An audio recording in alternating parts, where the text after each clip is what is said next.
ഇന്ന് ഒരു വളരെയധികം സന്തോഷമുണ്ട്.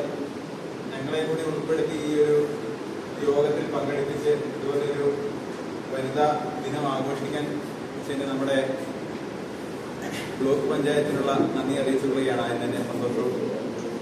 നമ്മുടെ സ്വന്തം നിങ്ങൾ ഉടനെ തന്നെ നിർത്തണം, അല്ലെങ്കിൽ ഇന്ത്യയിലേക്ക് അവർ ആക്രമിക്കും, അവരുടെ കപ്പലുകൾ ഇങ്ങോട്ട് അയക്കുമെന്ന് പറഞ്ഞു. അപ്പൊ ഒരു മടിയും കൂടാതെ നമ്മുടെ ധീരവനിതയായ ഇന്ദിരാഗാന്ധി പറയുകയുണ്ടായി, നിങ്ങൾക്ക് കപ്പൽ അയക്കുകയോ അയക്കാതിരിക്കുകയോ ചെയ്യാം, പക്ഷെ ആ കപ്പലും അതിലുള്ള സൈനികരും തിരിച്ചു പോകണം എന്ന് തീരുമാനിക്കേണ്ടത് ഞാനാണ് എന്ന്. അപ്പൊ ധന്യ, ചിത്തു, ശരത്ത്, ലൈസമ്മ, ഷാരിജേടൻ, ലിസി റോയ് എല്ലാവരെയും യോഗത്തിലേക്ക് സ്വാഗതം ചെയ്യുന്നു. നമ്മുടെ ഡോക്ടർമാര്, അതുപോലെയുള്ള ഇംപ്ലിമെന്റിംഗ് ഓഫീസർ എല്ലാവരെയും യോഗത്തിലേക്ക് സ്വാഗതം ചെയ്തുകൊണ്ട് നിർത്തുന്നു. അതുപോലെ രജിസ്ട്രാർ എല്ലാവരെയും യോഗത്തിലേക്ക് സ്വാഗതം ചെയ്തുകൊണ്ട് നിർത്തുന്നു. നന്ദി, നമസ്കാരം. നമ്മുടെ ലോകത്ത് തന്നെയായാലും എത്രയോ ഭരണ ഓരോ രാഷ്ട്രത്തിന്റെയും ഭരണാധിപത്യത്തിനെടുത്തുകൊണ്ട് നിങ്ങൾക്ക് നമ്മുടെ രാഷ്ട്രപതി തന്നെയായാലും ഒരു വനിതയാണ്. ഓരോ വനിതകൾ നമ്മുടെ രാഷ്ട്രം ഫൈനാൻഷ്യലി ആൻഡ് ഫിസിക്കലി ഹ്യൂമനെ എംപവർ ചെയ്യുക. എംപവർമെന്റ് ഓഫ് ഹ്യൂമൻ എന്നുള്ള അർത്ഥവാക്യം നമ്മൾ വർഷങ്ങളായിട്ട് അനുകരിച്ചു പോരുന്നതാണ്. എനിക്ക് തോന്നുന്ന ജനകീയാസൂത്രണ പ്രക്രിയയിലൂടെ എല്ലാം അവിടുത്തെ എൻ്റെ മുഖ്യ വിഷയം നമ്മുടെ എംപവർമെന്റ് ഓഫ് ഹ്യൂമൻ, വനിതകളെ സമൂഹത്തിന്റെ മുഖ്യധാരയിലേക്ക് കൊണ്ടുവരിക. നമുക്കറിയാം, അടുക്കളയിൽ ഒന്നും അറിയാതെ നടന്നിരുന്ന വനിതകൾ ഇന്ന് നമ്മുടെ നാടിന്റെ ചുക്കാതിരിക്കാൻ തന്നെ പര്യാപ്തമായി വളർന്നു ലഭിക്കുന്നു. ഞാനിവിടെ നിന്ന് സംസാരിക്കുന്നുണ്ടെങ്കിൽ എനിക്കൊരു സംവരണം, രാഷ്ട്രീയത്തിലെ സംവരണം കിട്ടിയത് കൊണ്ടാണ് ഞങ്ങൾ ജനപ്രതിനിധികളായിട്ട് കടന്നു വരാൻ സാധിച്ചത്. ഒരു രാജ്യത്തിന്റെ ധനകാര്യം കൈകാര്യം ചെയ്യുന്ന പുരുഷന്മാരെക്കാൾ കൂടുതൽ പ്രാതിനിധ്യവും കഴിവും കൃത്യനിഷ്ഠയുമുള്ള വനിതകൾക്കാണ് എന്ന് കണ്ടുകൊണ്ടാണ് നമ്മൾ അയൽക്കൂട്ടങ്ങളും കുടുംബശ്രീക്കും എല്ലാം രൂപം കൊടുത്തുകൊണ്ട് ഒരു ക്ഷേമരാഷ്ട്രത്തെ കെട്ടിപ്പടുക്കുവാൻ വനിതകൾക്ക് അവരുടെ പങ്ക് എത്രമാത്രം വലുതാണെന്നും രാഷ്ട്രീയ നിരീക്ഷകരെല്ലാം കണ്ടുപിടിച്ചതിന്റെ വെളിച്ചത്തിലാണ് കുടുംബശ്രീകളും അയൽക്കൂട്ടങ്ങളും എല്ലാം നമ്മൾ രൂപം കൊടുത്തുകൊണ്ട് വനിതകളെ എംപവർ ചെയ്യുക എന്നുള്ള വലിയൊരു ആശയത്തിലേക്ക് നമ്മുടെ രാജ്യം കടന്നു വന്നു. നമ്മൾ ഈ 30 വർഷത്തോളമായി ജനകീയാസൂത്രണ പ്രക്രിയയുടെ എല്ലാം നമ്മൾ ഒത്തിരി സ്ത്രീകളെ ബലപ്പെടുത്തുവാൻ അല്ലെങ്കിൽ ഫിസിക്കലി അവർക്ക് മൂല്യങ്ങൾ അത് നമ്മളെ കൈപ്പറ്റുമ്പോൾ നമുക്കൊരു ഉത്തരവാദിത്വം കൂടി സമൂഹത്തോടുണ്ട് എന്ന് നാം മനസ്സിലാക്കാനും കൂടി ഈ വനിതാ ദിനം നമ്മളെ ഉപകരിക്കണം.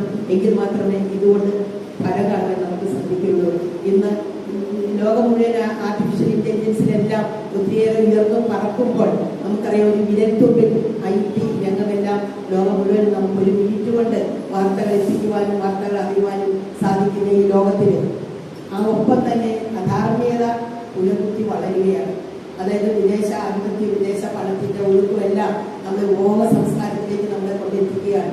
അവിടെയെല്ലാം ഞാൻ എന്തിനാണ് ഇത് പറയുന്നത് ചോദിച്ചാൽ, അവിടെയെല്ലാം ഒരു സ്ത്രീ ആൻഡ് ഫിസിക്കലി ഒരു സ്ത്രീയെ കേപ്പബിൾ ആക്കുക എന്ന ആശയവാക്യം ഉൾക്കൊണ്ടുകൊണ്ട് നമുക്ക് ഒന്നിച്ചു മുന്നേറാം.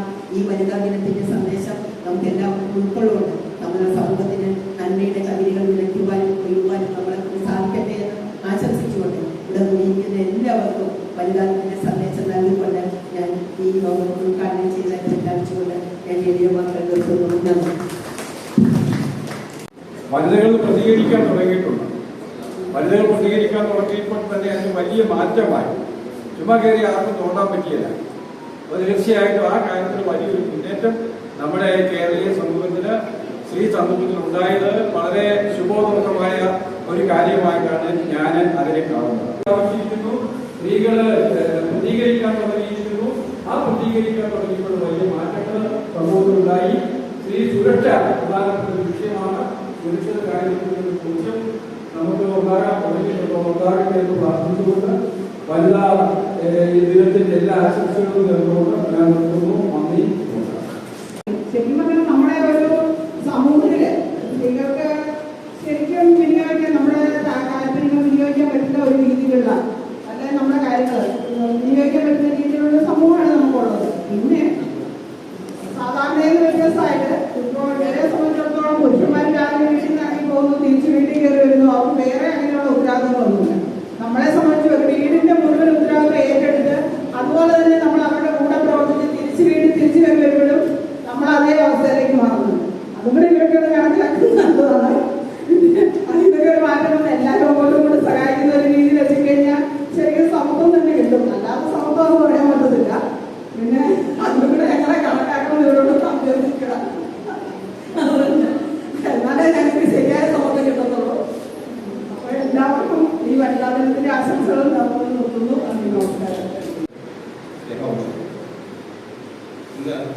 എല്ലാവർക്കും അറിയാം. നാളെയാണ് ദിനം. ഇന്ന് ഞായറാഴ്ച ആയതുകൊണ്ട് നേരത്താണ്. സത്യത്തിൽ ഇപ്പോഴും നമ്മുടെ നാട്ടിൽ വനിതകൾക്ക് ഈ മാർച്ച് 8-ന്റെ പ്രത്യേകത എന്താണെന്ന് ഭൂരിപക്ഷം ആളുകളോട് ചോദിച്ചു, വനിതകളോട് ചോദിച്ചാൽ ഒരു പിടുത്തവും ഇല്ല. സാധാരണ എല്ലാ വർഷവും മാർച്ച് 8-ന് ദിനം നടത്തി പോകുന്നു എന്നല്ലാതെ എന്തുകൊണ്ടാണ് മാർച്ച് 8 ലോകം മുഴുവനുള്ള, ഇത് ഇന്ത്യയിൽ മാത്രമല്ല, ഇന്ത്യക്ക് മാത്രമായ ഒരു ദിനമുണ്ട്. ഫെബ്രുവരി മാസം 13 ദേശീയ വനിതാ ദിനമാണ്.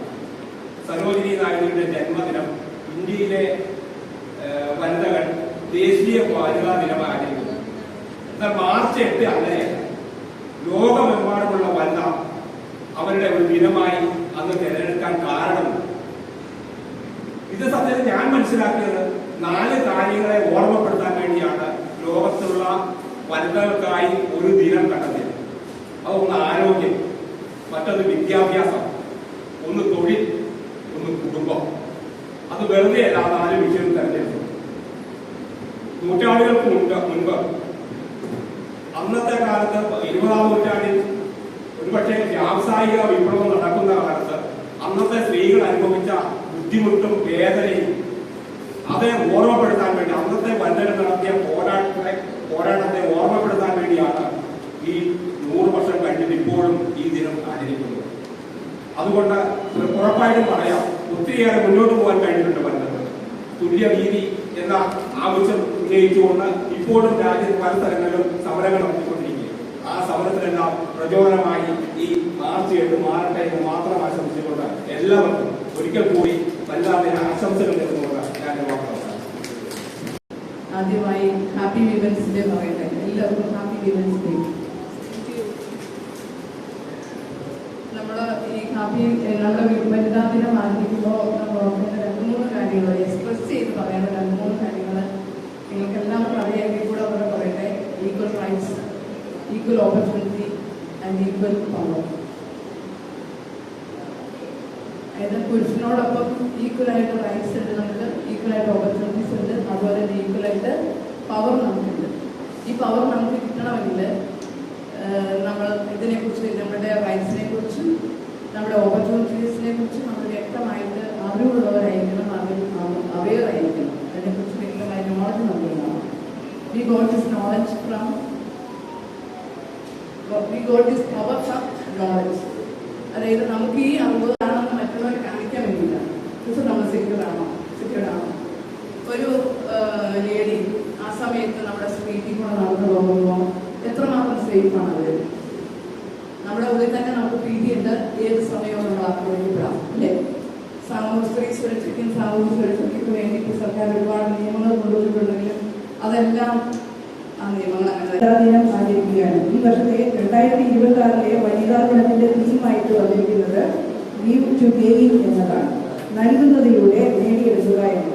നൽകുന്നതിലൂടെ നേടിയെടുക്കുക എന്ന് പറയുമ്പോൾ സമൂഹം നമുക്ക് കുറേയെല്ലാം കാര്യങ്ങൾ നൽകിയിട്ടുണ്ട്. അങ്ങനെയാണ് നമ്മൾ മെമ്പർ പറഞ്ഞതുപോലെ ഇവിടെ വന്ന് ഇരിക്കാനായിട്ടുള്ള കാരണം.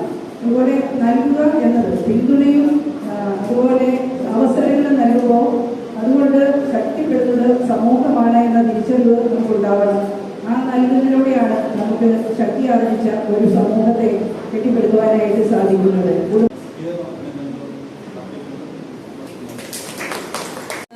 വനിതാ ശിശു വികസന വകുപ്പിന്റെ അണ്ടറിൽ കല്ലറ പ്രവർത്തിക്കുന്ന കോട്ടയം ജില്ലയിലെ ഏക സ്ഥാപനമായ മഹിളാ മന്ദിരം, അതായത് വനിതകൾക്ക് വേണ്ടി മാത്രമുള്ള ഒരു സ്ഥാപനമാണ്. വീട്ടിൽ നമ്മൾ കുടുംബത്തിലെ സ്ത്രീ ശാക്തീകരണത്തെ കുറിച്ചും കാര്യങ്ങളെക്കുറിച്ചൊക്കെ നമ്മൾ സംസാരിച്ചു. എങ്കിലും ആർക്കെങ്കിലും എവിടെയെങ്കിലും പ്രശ്നങ്ങൾ ഉണ്ടാകുകയാണെങ്കിൽ ഗവൺമെന്റ് തലത്തിലുള്ള ഒരു ഷെൽട്ടർ നമ്മൾ ഒരുക്കുന്നുണ്ട്. അതിന് അവിടെ എല്ലാവിധ സൗകര്യങ്ങളോടും കൂടിയ ഒരു ഷോർട്ട് സ്റ്റേ ഹോമാണ്. ഇവിടെ വന്നാൽ 2 ആഴ്ച 3 ആഴ്ച എന്നൊക്കെ പറഞ്ഞാൽ 4 വർഷങ്ങളായിട്ട് താമസിക്കുന്നവരൊക്കെയുണ്ട്. അവിടെ സൗജന്യ നിയമസഹായം, ഭക്ഷണം, വസ്ത്രം, അടിസ്ഥാന സൗകര്യങ്ങളെല്ലാം നമ്മൾ വീട്ടിലെ പ്രശ്നങ്ങൾ ആയിട്ട് വരുന്ന സ്ത്രീകൾക്ക് ഒരുക്കി കൊടുക്കുന്നുണ്ട്. ഈ സംവിധാനം നടത്തുന്നത് ഭരണത്തിന് കയറിയ വനിതാ ശിശു വികസന വകുപ്പാണ്. ഏറെ സന്തോഷകരമായ കാര്യങ്ങൾ ചെയ്യാനായിട്ട് അനുമതി നൽകുന്ന നമ്മുടെ ബഹുമാനിയായ പ്രസിഡന്റാണ്. അതിന് ഭരണസമിതിയോട് തന്നെ അദ്ദേഹമായി നന്ദി അറിയിക്കുകയാണ്. കാരണം ഇവിടെ പലരും പ്രസംഗത്തിൽ തന്നെ സൂചിപ്പിച്ചു, നമുക്ക് സ്ത്രീകൾക്ക് തന്നെ വളരെയധികം പ്രചോദനകരമായ നമുക്ക്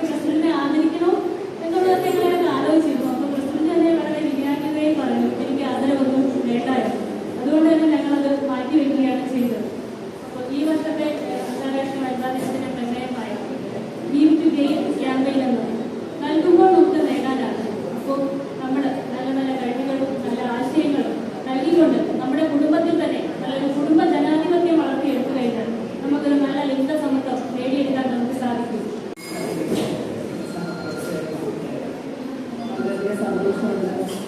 എല്ലാ വർഷവും വരുന്നതിനും കടന്നു പോകാറുണ്ടെങ്കിൽ ഇങ്ങനെ ഒരു ചടങ്ങിൽ പങ്കെടുക്കാനായിട്ട് കഴിഞ്ഞത് ആദ്യമായിട്ടാണ്. ഇന്നിപ്പോൾ